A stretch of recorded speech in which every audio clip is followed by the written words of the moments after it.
All right. Good morning, everybody. Welcome. Can you hear us okay? Um, Type 1 in the chat if you can hear me, please. Thank you. Perfect. Thank you for responding. Right. Share my screen. Thank you. Hope everybody has a good Monday morning. Okay. And can you see my screen? Yes. Awesome. Thank you. All right. Well, thank you everybody for joining us today. My name is Jane Georgilis, and I'm with the Texas State SBDC team, and we are part of the Texas Southwest SBDC network. The mission of our network is to foster small business success with the vision to be the premier resource for small business resources here in Texas. We value integrity, excellence, service, and innovation.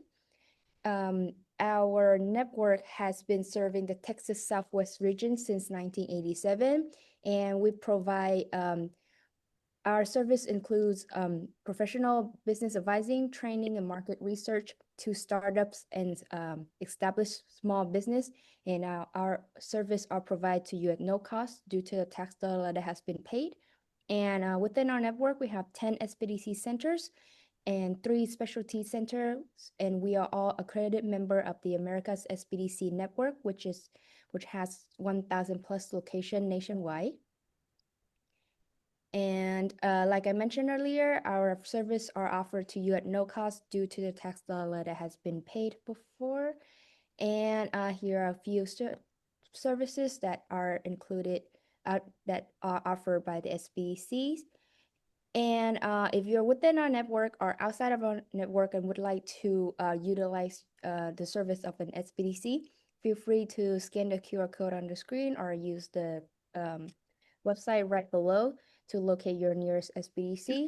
And this is a friendly reminder that the perspective that's shared by our panelists today reflect their individual viewpoints and do not constitute official position of. Did that back in supply chain when we were talking about tariffs. And another reminder that this is a listen-only webinar, so please use the chat to interact with us, send us your question. And without further ado, I would like to pass it over to our moderator, Jenna, so she can introduce today's panelists and get this started. Great. Thank you so much, Jane. And thank you to everybody that is here today. You always have a choice of how to spend your time, and the fact that you're spending it with us today, this morning, we really appreciate it. Also, some of you have been putting in the chat where you're joining us from. We'd love to see where everybody is joining us from so that we have some type of perspective. And also, I'll be putting my website in the chat as well, so that if you want to make sure that you get on our newsletter email list, that you can do that. So let me go ahead and put that in there. So please just go ahead and go to our website. And then today we've got a great panel, and we're talking about online marketing and social media. And I really like the way that this panel has developed, because it's a little bit different direction that you might have seen with some of your other social media. So today we have 2 awesome guests besides Bill and myself. So everyone knows Bill and I are always teasing each other all the time. But today we have a lawyer with us today, and we also have my assistant with us today. So I'm really excited about having this panel. So let's go ahead and let you guys introduce yourself. Since you're in the room with me, Peter, we'll go ahead and have you introduce yourself. So having a lawyer here talking with us about social media is pretty important. Yeah, absolutely. Thank you, Jenna, for inviting me, and Bill for having me as well. My name is Peter Glazer. I am a small business lawyer, licensed here in Texas, as well as in Washington, D.C. and Virginia. For the past 20 years, I have represented exclusively small and mid-sized businesses, acting as outside general counsel, handling all sorts of questions, very commonly about social media and internet interactions with customers, vendors, competitors. And so I'm very excited to be here. Thank you very much for having me. Yes, because you and I, we had a meeting where we were talking, and I was just so impressed with everything that you're doing and what you do for your clients. So having you part of this panel is excellent. I think we're having you back on a different panel as well. Yeah, in the summer. Yes, awesome. Gladdy, my wonderful assistant who that now I cannot be without ever again. She's marvelous. So Gladdy, if you'll introduce yourself, please. Hey, again, thank you everyone for having me as well. I am Gladdy. I am from Philippines, and I work with Jana as her virtual assistant. I also do digital marketing and social media management for small businesses. I worked as a virtual assistant for almost 6 years already, I think. And yeah, I work behind the scenes for business owners from different countries. Yes, so she's going to be bringing a perspective that we don't have because that's what she's been doing for so long. And then your name was Bill, right? Yeah, Bill Thompson, Associate Director of Small Business Development Center here in Austin, San Marcos, and Round Rock. Yeah, and Bill and I have been working together, 14 years now? Yeah, 14 years. Yeah, a long time, yes. And then I'm Jana Menifee. I'm going to be the moderator here today, and I do certified business valuations. So anytime that you need to have your business valued to go to a third party, like litigation, going to the IRS, if you want to do a quality of earnings, or if you're trying to put your business into an estate, or if you just want to find out what your business is worth and you want to you're planning on doing an exit, it's a good thing to go ahead and get your business valuated just to see what it's worth. So anyway, so today let's get this panel started. So Bill, we're going to start it off with you. What are the essential online marketing building blocks every business needs, regardless of industry? And where do you see business owners making their first missteps when it comes to social media and marketing? Well, I think the first thing that you have to have is a website. If you don't have a website, if you don't have a workable, usable website, you're at a severe disadvantage. And I think today, it starts with maybe a LinkedIn account, have a LinkedIn account, and being active on LinkedIn. I think the biggest mistake that I see is I'll ask somebody, what's your marketing strategy, and they say I have a website. Yes, you have a website. That's not a strategy. That's a technique. And so it's real important to how is your website going to how are you going to interact with your website and your social media in order to get your message across. I think one of the major things is people don't understand who their audience is. I had a lady that we were working with. She wanted to advertise on Facebook, and we were doing some research for her, and none of her target market is on Facebook. They're on TikTok. And we couldn't convince her that because she doesn't use TikTok, that she might want to use TikTok instead of Facebook. So that's one of the major problems that we see. Target market, yes. Really understanding who your target market is. It's not everyone. If any of you out there and someone says, who's your target market, and any one of you say everyone, you don't know what you're talking about, because it isn't everyone.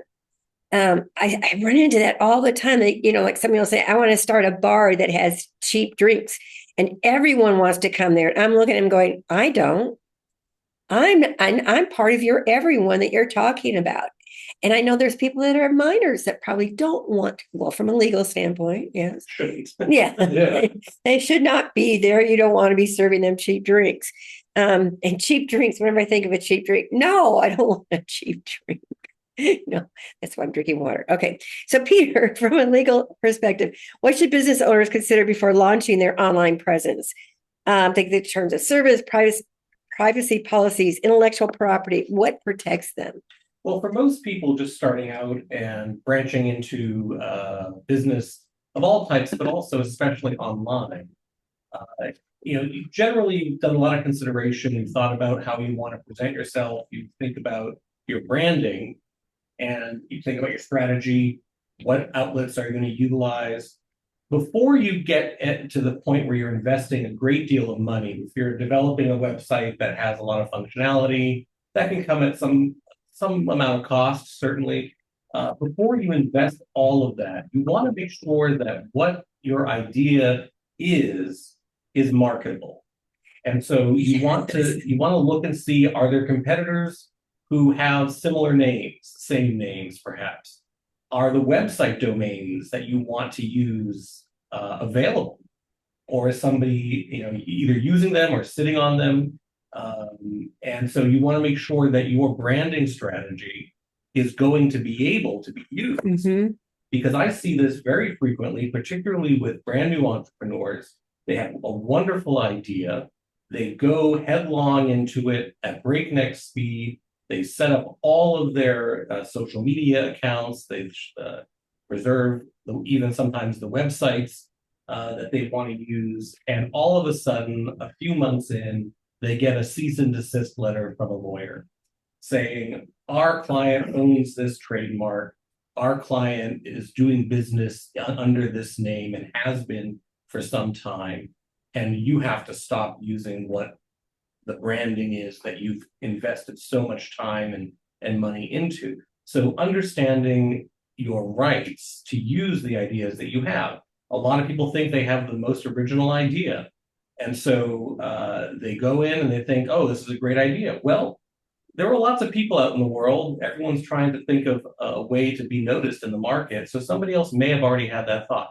So looking not only just on a Google search, but you may want to think about at some point when you're really serious about it, talking to a lawyer who can do a trademark search. We can make sure that the images that you're intending to use on your website, if you're doing it yourself or using a developer who may not be totally on the up and up, making sure you have rights to the pictures that are on your website, making sure that you have ownership of the ideas that you've developed, because it can come to a screeching halt very quickly if somebody else has those rights before you. So Gladdy, you work with a lot of different people in helping them develop their websites. So what is your process when you're onboarding a new client? What foundation pieces do you normally find that are missing when you're working with a new client? And you cannot talk about me. No, I'm teasing. So when I onboard a new client, the first thing I look for is clarity. I want to understand who they're trying to reach, what problem they solve, what actions they want people to take once they see their content. A lot of business owners come in saying, I need someone to handle my social media. But when I ask follow-up questions like, who's your ideal customer? What does success look like? There's often a pause.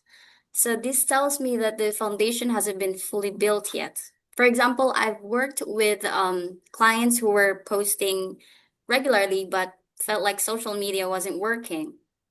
When we looked closer, they were speaking to everyone instead of specific audience, just like you mentioned earlier. And once we clarified who the content was for and what was the goal, whether it was booking calls, generating leads, or driving website traffic, the content became more focused and engagement improved without increasing posting frequency.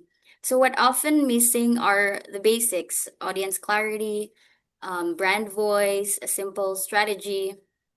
Without those, marketing feels noisy and frustrating instead of intentional. So think of the missing link as a bridge between someone liking your post and actually buying from you. Many businesses have great Instagram, but they drop the ball at the finish line. If a follower clicks your bio link, sometimes business pages have their business links on their bio, and lands on a generic homepage, customers have to hunt for the information they need. And most will just give up because they will say you can find the information in this link, and when they click it, it just lands to a website homepage, and it doesn't go directly to what they're looking for. To fix this, you need a frictionless path. The problem is sending people to a cluttered website where they get lost. So the solution is using a dedicated landing page that speaks directly to why they clicked in the first place. Isn't she amazing? I tell you, she's amazing. I love working with Gladdy. She's just she's a wealth of information on everything. So, Bill, I'm bringing this back to you, only because all these comments that we're having about understanding your target market. How do we make sure? What are the ways you ask people to go about and finding out about their target market? Well, Alan is asking a question he puts on our military competition. So who's his customers? And if I try to tell him who his customers are, I might be wrong. What I would do, what we have, Jen and I've taught a class on market validation is to go out and interview. I'd go to some place like in your situation, like a Bella's or a Bass Pro Shop or anybody who's selling arms, and start interviewing people outside to find out if they're interested in your product and your services. And you want to ask very general, open-ended questions. You don't want to tell them necessarily what you're doing. You want to find out what they, do you own a firearm? In your case, and how many firearms do you own, and how do you use them? Do you use them for home protection, whatever? Have you ever considered taking a class or a competition? What would that look like for you? And so, really, when I do this, the SPDC, 99.9% of the time, people will not do this. But go out, and in fact, there's one gentleman that was a retired officer. He was a helicopter pilot, and I did some secondary marketing research. I said, you need to go out and interview 50 to 100 people to find out if they're going to use your service. And he goes, I can't do that. And I said, what do you mean, Kenny? I can't do that. I said, you're going to spend $300,000, go $700,000 in debt. You can't go talk to 100 people. And he fired me, and they gave me a bad review. And but the thing about it is, that's the only way I know to validate your market is to go out and talk to people and find out where they're spending their money. One of the neophyte entrepreneurs said, well, I have no competition. And everybody's got competition. And by the way, you don't want to be the lowest person on the competition because you're not going to compete with Cabela's or Walmart. But but it's really also knowing who your competition, where they're spending their money now, and what do they like about it, what they dislike about it, because you need to find someone you're different than the competitions out there. So. Yes, and then it's so important, and not when you're talking about having open-ended questions, and don't tell them what you're doing, which is the hardest thing for a new entrepreneur to do, because they're so excited about, I have this brand new baby. I'm so excited about this baby. I just want to talk about my baby all the time. But once you start talking about your baby, people are going to say, oh, that's a pretty baby, right? No one's going to say, that's a really ugly baby, and nobody wants that baby. No one's going to tell that you to your face. So once you do talk about your baby, the conversation is over. Anything that you've learned from that point on, it means absolutely nothing. But before you don't want to talk about your baby, which is so important. I just can't emphasize that enough. And you don't want to interview people you already know. Yes. Your mother is not going to tell you your baby's ugly. You don't interview people you already know. Interview complete strangers that have no skin in the game. Right, because who is going to be buying from you? Just your mom and your family and friends? No, it's going to be strangers. And if you don't feel comfortable talking to strangers, you're going to have a really hard time selling to them. So you've got to get out there and start doing stuff like that. So let's talk a little bit about social media strategy that works. So Peter, what legal pitfalls do business owners stumble into on social media? Testimonials, endorsements, competitive comparisons, and how can they protect themselves? Absolutely. So everything and anything happens on the internet and social media outlets. And it's really about how you react and how you present yourself. So let's start with the presentation. You want to make a splash. You want to get noticed amidst all of the other activity that's going on social media. There are different ways to do that, some of which are positive, some of which can be seen as negative, some of which is, daring and interesting. But you want to make sure that what you're saying about what it is that you do, who you are in your background, and the quality and type of service you give is grounded in fact.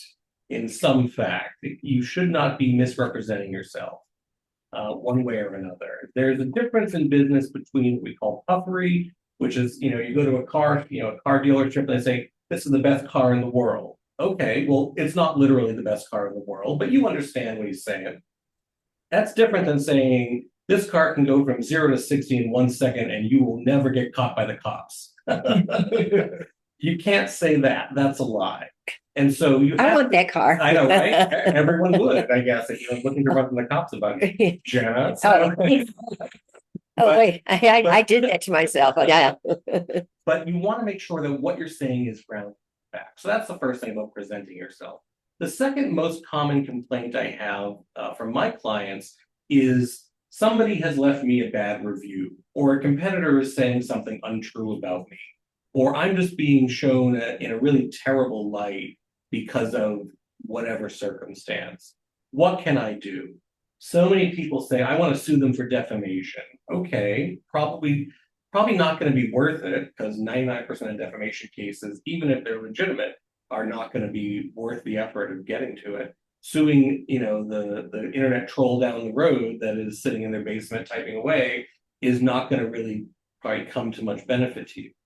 But it's all in the way that you react. So I say to people, if somebody's giving you a negative comment, if somebody's saying something bad about you in a public forum, the way, whether you react, and if you choose to react, how you do that is very important. You don't want to come off as something undesirable, whether it be fighting with them, being petty, doing things that may be seen as negative on you. And I always tell people, you will never change the opinion of the person that doesn't like you. And if you can, you do that privately. That's customer relations. But if you're in a public forum, you're talking to the 100 million other people that are going to be looking at that exchange. And if somebody is acting the fool, I often believe that other people will see that person as foolish. And so your reaction needs to be strategic and needs to really talk to the people who are reading this dispute, not the people involved in the dispute. And so you want to be careful about how you react, because it's human nature to be like, oh, you called me a name, I'm going to call you a name. And that really has never ended well. So with those types of disputes, you definitely want to pay attention to those dynamics, because it can also devolve into a legal battle if it gets bad enough. So yeah, those are the most common complaints. And I would say the other thing is really talking about the quality of the sites that you direct people to off of social media. So if you're doing a TikTok, if you're doing something on Instagram, Facebook for people my age and older, it still makes sense. My niece and nephews have never been on Facebook, never will be. And so you want to make sure that your websites are all in order, your profiles are complete, your LinkedIn is updated and active, things are like all kind of consistent so that people aren't seeing you be inconsistent throughout those platforms, as sometimes people cannot pay attention and let their public image kind of go a little bit. And then I think you brought up a really great point too, Peter, when you're talking about when you have one dissatisfied client, it's okay to fire a client. Oh, yeah. Don't let that one client that is negative draw you away from all the other important clients that are so positive to you. Don't give them that energy. But yes, having a very professional response. So Gladdy, let's jump to you. When you're in a situation like that and you start, you see a negative, how is it that you manage the social media when you run into situations like that? When we see, like, for example, negative comments or from clients. Yes, like negative comments, whether it be from a client or somebody else. Of course, you and I have not ever had that issue with any of my social media. Sorry, I just thought I'd throw that in there because Gladdy takes care of all my social media. Well, how we handle it when we encounter such things, usually I never well, it's not that I never get a bad comment or feedback from my clients before. I do get feedbacks like, I don't want this, or I want to change the color, I want to change the photo, or I don't like this, which is good because we're collaborating. It's a way of collaborating. When we receive, like, let's say bad comments, which I haven't encountered yet, I guess, but when we do, I guess we handle it privately. We don't, react on social media or fight with people. We just handle it privately, like ask what was the problem, how we can resolve it. So to protect the business brand, the business image, our reputation, and also acknowledging this person's comment. Like, what can we do to help them?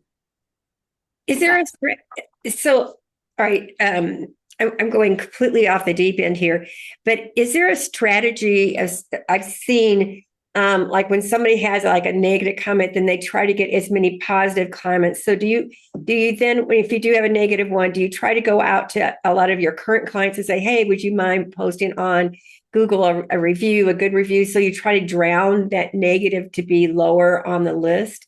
Do you ever use a strategy like that? Or is that a possible strategy? I mean, because you haven't had that, negative experience, but is that a strategy that would work?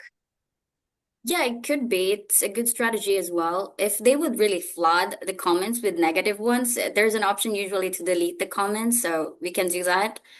And if not really possible, then yeah, we can just ask clients to give us a review or leave positive comments if they have positive feedbacks towards us. Or we can, the page itself or the business page itself can create a statement saying something about what happened, or we can say that,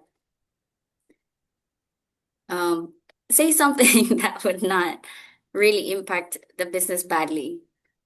But usually it's better to just handle it privately because the more you engage to it or the more you create a comment towards it, then the more people will talk about it. They will say maybe something really happens. So it's better if you settle it privately, like Yeah. message directly this person. One of the other things is that if you're in a business that has a lot of social media interaction, a lot of public facing, customer facing marketing, and that elicits a lot of comments. When your business gets to be a certain size, as as the executive running that business and the owner, you're not going to have the time to respond to every Tom, Dick, and Harry that's typing out their thoughts. There are reputation management companies. I certainly have represented a few of them, and they have as their sole service is to manage your reputation through comment responses and other types of social media, outlets. And so it may be good at a certain point to look into those services because they have crisis management response experience. They have all sorts of other types of more specialized experience that, as a business owner, you can't know everything. And so using the professional services of people in areas that you're not the most experienced in is often a good idea. So at a certain point, just understand that there are whole companies that are meant to manage these types of situations, that are out there for your use. Yes, and that's why I have Gladdy. Right. Because I was trying to do it all myself, and I could not do it. And having her has just been so wonderful. So Bill, walk us through what effective content marketing looks like for a small business. What's working, what's not, and how do you measure success? Well, one of the advantages of social media and social marketing is you can find out, people can find about you and common information about who you are, how you operate. I'll give you an example. I had a client many, many years ago that he was posting on social media a lot. He posted social media a lot. And then he went to a conference. And one of the guys at the conference says, yeah, I liked you and followed you on social media. And they immediately had a connection. And that connection was there because of social media set it up. If they never met each other, it may not have worked. But they knew each other from social media, and so therefore it worked. One of the things that you and Gladdy are doing, which is really good, is doing a newsletter or a blog on a regular, consistent level that's giving some valuable information to your readers about whatever you're doing. And then seeing who's following you, and then also follow other people that are doing the thing. Simon Sinek, the author, a lot of people follow him because he gives a lot of information about businesses and how to do business, and Eat or Eat Last and Start With Why are some of his books. And people follow him, and so see who else is following him to see what you have in common and how you can build synergy. That's one technique. Yeah. And one thing that I do on my LinkedIn is that when someone leaves a comment, I always try to respond to their comment. And that has gotten me more attention than anything else. I've been at networking events, and someone goes, "Oh, I made a comment on one of your LinkedIn posts and you responded." And that started the conversation. So it was just me responding to a comment on my You LinkedIn. tell that person how important they are to you. Right. Very funny because a lot of people don't. Right. But yeah, so that to me is something that's very important that I have to do on my LinkedIn account, is that when someone does make a comment, that I respond to it, because that I could not believe that was such an important part. But I learned that at a networking event because I was mentioned that. So Peter, for professional service providers like attorneys, CPAs, and consultants, what ethical and bar or licensing considerations come into play with online marketing? I think that's a very good question, and it's something a lot of people don't think about, even lawyers themselves and other professionals. You know, for the non-lawyers amongst us, and I hope there are few lawyers amongst us, you know, the lawyers are regulated very strictly, particularly here in Texas, in the manner in which you can advertise. And it's all forms of advertising, whether it's a billboard or a print ad, an online ad, their website. All of those advertisements have to be approved by the State Bar of Texas. And there's a whole office that you have to submit whatever it is you want to have as your advertisement for approval. And there are some guidelines about what must be included and what shouldn't be included. And so that's just the lawyers. For CPAs and others, there's probably less stringent requirements. But if you're in a regulated profession, you should definitely check with your licensing body as to whether or not they have advertisement restrictions. Again, some professions are not going to have any. Some may have a few. And if you're a lawyer, you have a whole bunch. Thank our personal injury brethren for that, but whatever the case, that's perfectly fine. But in terms of what you should be looking at, again, is creating the representations of yourself and your services and your company, having basis in fact, and having a appearance that doesn't infringe on other rights. So, for example, this happens very frequently, particularly with new businesses. You want to make an ad, you want to compare yourself directly to your competition and say how and why you are better. And you use their logo. Maybe you use a snippet of an ad that they produced in your ad. You're going to have a copyright violation. You may have a trademark violation, and you're going to get a nasty gram from a lawyer telling you that you owe them money as a statutory right. So it's not even just that, they don't even have to prove that they were damaged. You infringe on their copyright, you're getting at least $250, probably a lot more. If you do the same thing with a trademark, it's going to be a demand for money. And people try and argue it, and I say the law says that this is the minimum amount. You can, if there's good reason, try and argue it down in front of a judge, but you're going to pay your lawyer a lot more than that to argue on your behalf. So just make sure that the advertising that you're doing is at its core honest, as we all should be striving to be, and that you're not including other people's intellectual property into your advertisement without permission. All right, Gladdy, so thinking about that, if you had a client that said, "Oh yeah, I'm so much better than my competitor and I want to put them in my ad," to me, that's like saying, no, you don't want to put your competitor in your ad because you're bringing attention to them, right? What do you do when you have a client that says, "I want to do an ad that brings in my competitor"? How do you advise them? Well, I would say that it depends, like what kind of ad are they gonna be? Is it an existing ad that the competitor already have and they want to put it on their page or something? I know, yeah, but if someone wants to do that, what would be the purpose? I mean, would you advise them to do that, or what kind of advice would you give somebody? No, I would not advise them to do that because then they're promoting the competitor. I would advise them to focus solely on their brand, not unless they're no, I really don't think so.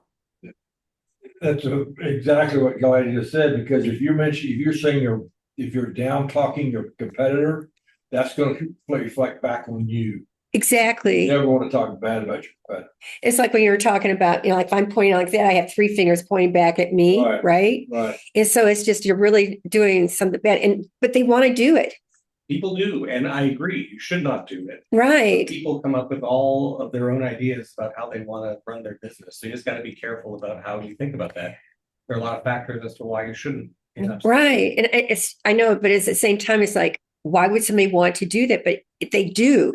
So any of you people out here in listening to this, do not do that. Okay. Do not try to bring your competitors into your ads or whatever. Please don't do that. Real quickly, Yes. Sheena made a really good comment that SCORE has some awesome seminars on trademarks.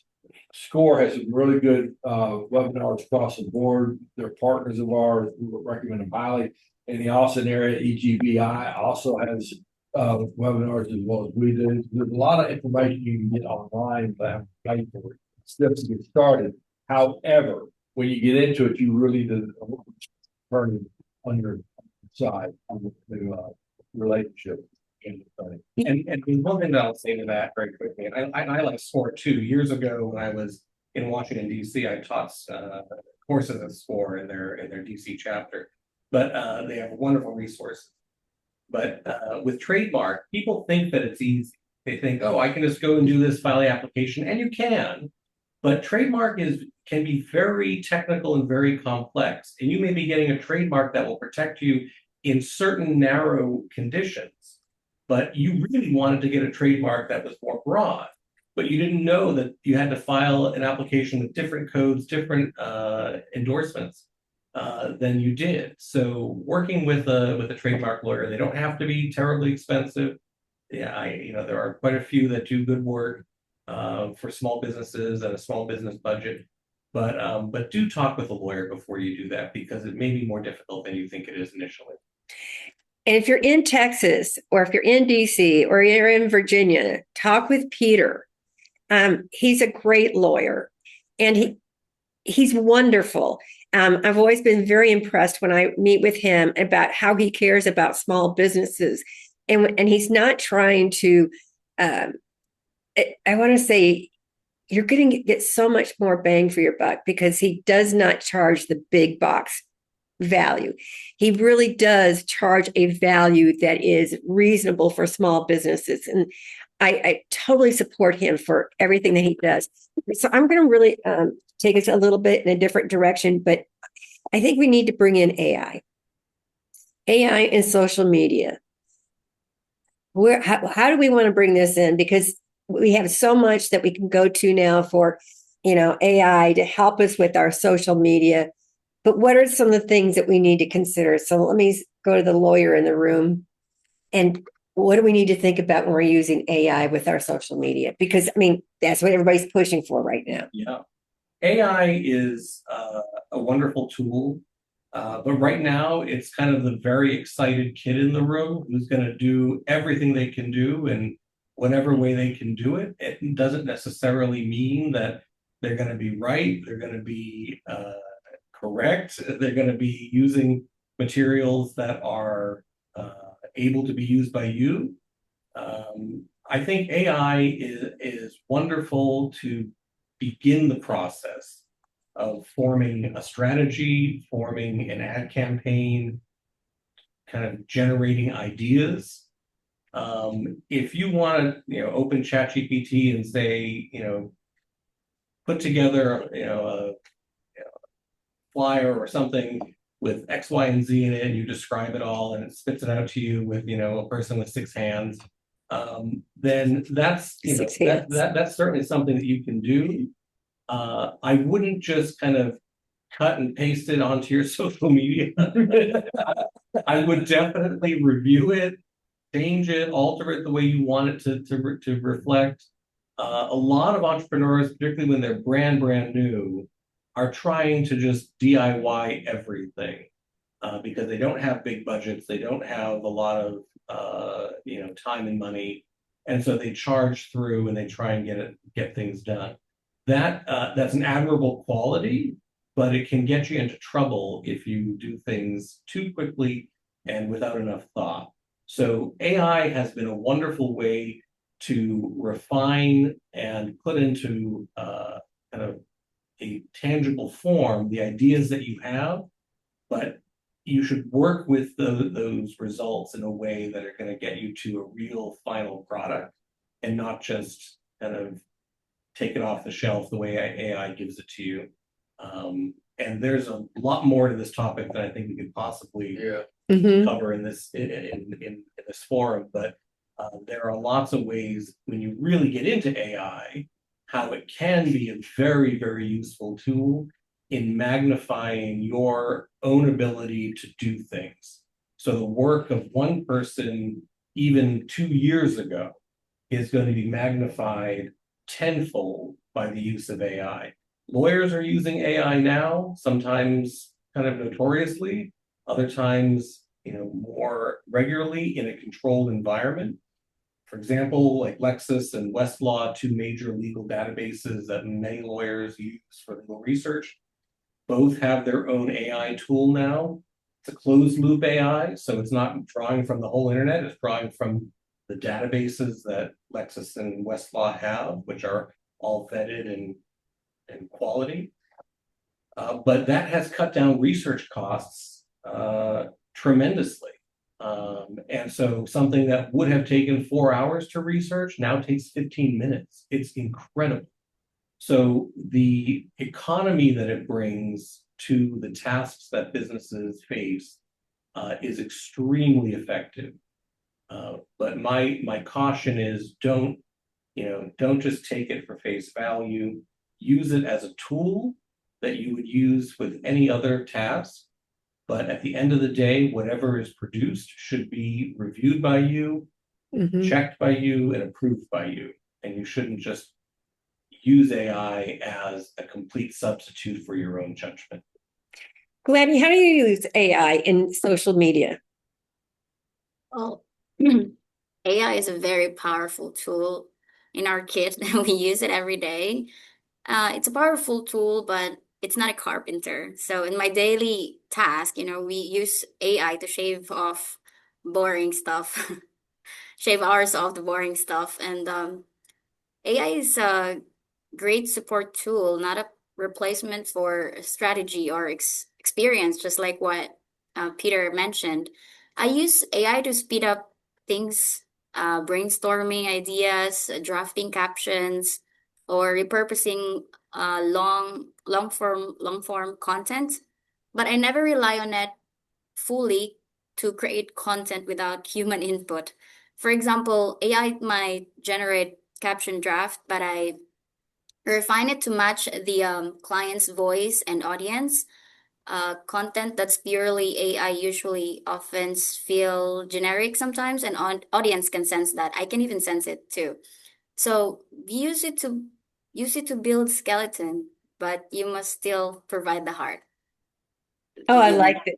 I like that. I like that you say that, it's a tool, but it's not the carpenter, right? yeah. And I know, Yes.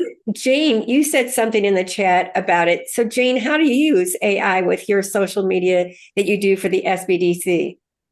Hi. I'm on the same boat with Gladdy. I usually use it to map out my posting, like my content calendar. I use it for inspiration, for topics that I want to look into and create posts around it. And yeah, I kind of similar to Gladdy. I use it to create captions, but I always like go over them and make sure, it's relevant, it stay relevant to the brand, to our guideline before we push it out. Because, AI, it's a great tool, but we need to be careful when we implement it in our process. Right. For all of you that are here, if you would in the chat, tell us, how do you use AI with social media and marketing? And is there a particular AI that you like to use? For you, Gladdy and Jane, is there a particular AI that you like to use? I use ChatGPT and Gemini and Claude with you. Yeah, I use Claude. Yes. Yeah, I use a bit of everything because sometimes I like to compare different bots' response to one prompt that I put in, and I tend to choose which one I like best and work from there. So I don't have like a fixed one. Awesome. And For research, I use Perplexity a lot. Use Copilot and ChatGPT for writing. what about, so you obviously do like with your law databases, but do you use social media, AI at all with your social media? I do. I use ChatGPT mostly, a little bit of Gemini. I haven't used Claude yet, so I'll give them a try. I was at a movie Saturday, and they actually, one of the previews was an ad for Claude, which was actually pretty interesting. I was like, wow, we're moving into a different time now. So I'll try that. And then mostly day in, day out, I use my Lexus AI, which is called Protege, which is not publicly available, but it's available to people subscribe to the Lexus. Awesome. I would think it'd be amiss to use, if you're trying to do branding, you use an image off the AI, you might want to make sure it's not copyrighted someplace else. Yeah. Because it's just scraping the internet. It is, yeah. There's class action lawsuits around the scraping of images as well as text and particularly newspaper articles. New York Times has been suing a lot of AI companies about their unlawful use of their archived information. So yeah, and also like stock photos, things people like, oh, that's cute, and they do a screenshot of it and they put it up.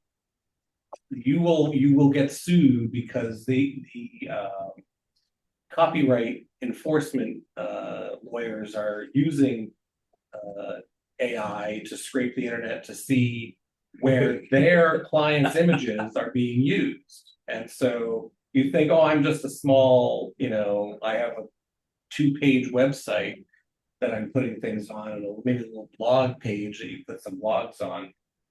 That's out there, and they can find out exactly what, how and when you use their image. And it's kind of dead to rights because like they document everything, and the internet lives forever. So you'll get an infringement letter, and it's never a fun conversation.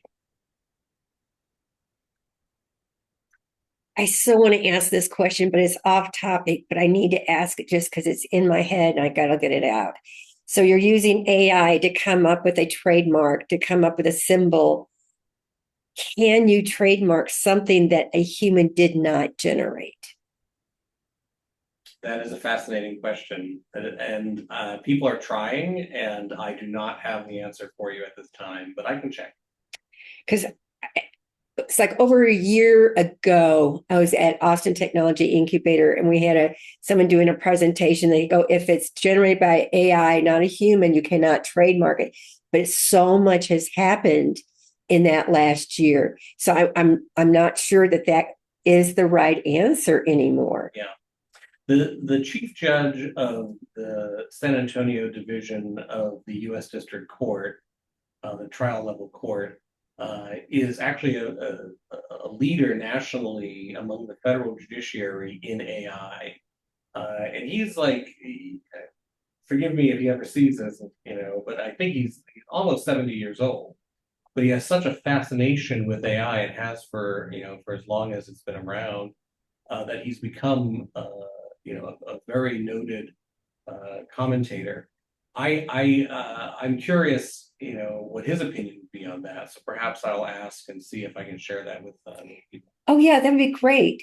Yeah, find out, because I know that it has to be changing. There's got to be just because AI is, I mean, like over a year ago, it was still making the mistakes that people, we heard about, someone doing a brief that they just took from AI that didn't, they didn't check their, the references and stuff like that. But AI has just progressed so much. And I was in a meeting the other day and they were talking about if you're not on board with AI, 7 months from now, you're going to be so far behind. Right. In fact, one thing that Gladdy and I are working on is I started this a while back, but now that I've got Gladdy, we have more time to do this, but having bots, right? Having a bot go out and do stuff, look for things and look for marketing and other types of things, so I'm using something called Lindy to develop a bot to go through and like check my email and that we can get rid of some of the other stuff that we don't want to spend time working on. Okay, so we're getting close to the end of our panel discussion right now. But the last question I want to have for everybody here is, what is the one thing you want someone to take away about social media and marketing? What's the one most important thing we want someone to take away from what you've heard here today? And I'll give you a second to think about that. But again, our next webinar is going to be in March. It'll be the third Monday of March, and we're going to be talking about processes and standard operating procedures. And Gladdy is going to be joining us as well, because we'll be talking about what we had to do in terms of our CRM, our customer relationship management, and coming up with our processes, because we're trying to grow the business. And in order to grow the business, we have to have standard operating procedures. So Gladdy will be joining us again next month on that. We'll also be bringing in Andrew, who is our consultant with Pipedrive. And we talked about that when we did the CRM presentation for Women's Entrepreneurship Week in November. And Gladdy's been putting all those videos on our website, so those will be available. She's been working on that, hours doing that. I know, because she's using AI to help her do it, but yeah, it's taken a lot of time to put all those webinars on to our website, so we have that. So I've talked a little bit, so now you guys have had a chance to think about the one thing. What's the one major takeaway you want someone to take, Bill? Well, the one major takeaway is don't look at AI, don't look at social media as one technique standalone. How do you want to integrate that technique into your overall strategy and have an overall strategy? There's a acronym goals, objective, audience, strategies, and techniques. The social media is one technique. How does that fit into your overall strategy? What I would suggest. Awesome. What I would say is don't ignore it. Don't ignore it. Every industry, no matter how boring, if you're in the copy paper industry, they have a social media platform, they have a social media strategy.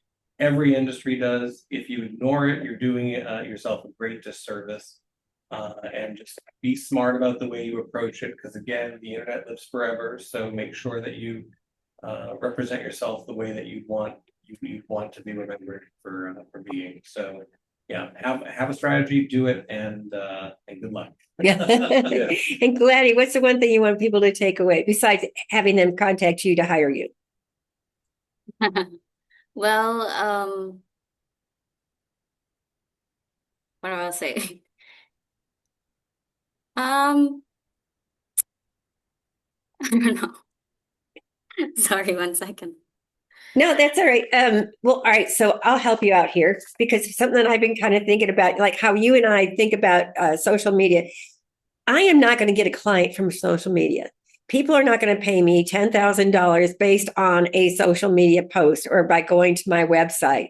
So for me, when Gladdy and I are working on my social media and on my marketing, we're using it more as a base so that people can go to my website, they can go to my LinkedIn, and it gives them credibility, right? They see I have a credible source.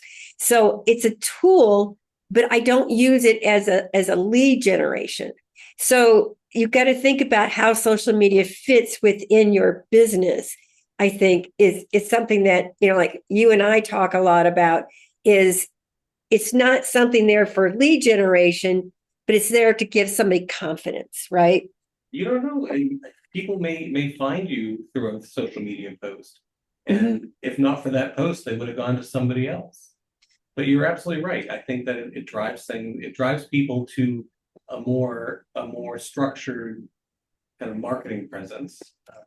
So yeah. Yeah, and I think that's real important because when I'm doing evaluation, something that I hear so many times, and it's true. I mean, someone will say, my business is so unique.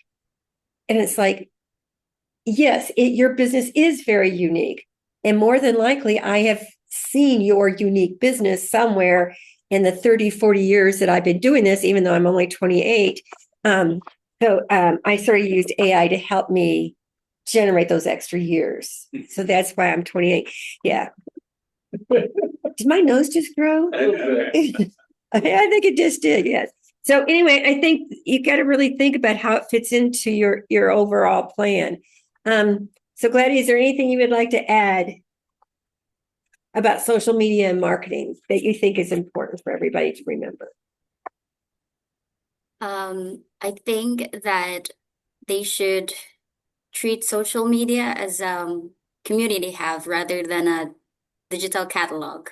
Because many businesses post what they want to tell the world rather than what the world wants to hear. So if you have a business and you're on social media, focus on posting contents or focused on telling what you can do to solve people's problems Yes, rather than like just offering what you're selling. exactly. Just something that going back to our very first comments that Bill had about knowing your target market, right? What Yeah. problem are you trying to solve? What problem are you solving for them, right?